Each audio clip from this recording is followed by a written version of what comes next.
যমুনা টেলিভিশনের জার্নালিস্ট আফতান পিয়াল গতকাল একটা স্টেটাস দিয়েছেন এবং সেখানে তিনি জানালেন যে 2018 যে আন্ডার-19 ওয়ার্ল্ড কাপটা হয়েছিল সেখানে অভিষেক শর্মা তিনি রান সংখ্যার দিক দিয়ে 81 নাম্বারে ছিলেন।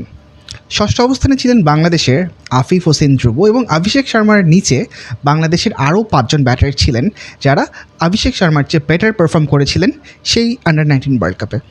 আজকে অভিষেক শর্মা এশিয়া কাপে দাপিয়ে বেড়াচ্ছেন, অথচ আমাদের আফিফ হোসেন ধ্রুব সহ বাকি যারা তার চেয়ে এগিয়েছিলেন তারা কিন্তু কোথাও নেই। সো এটাই হচ্ছে আর কি বাংলাদেশ এবং ইন্ডিয়ার ক্রিকেটের পার্থক্য।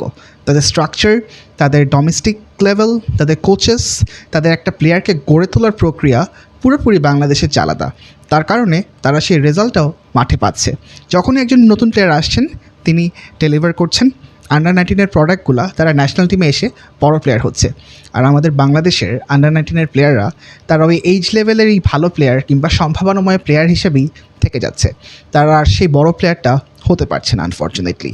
সেটা কেন হচ্ছে আপনার মন্তব্য মতামত জানতে চাই, কমেন্ট বক্সে জানাবেন দয়া করে।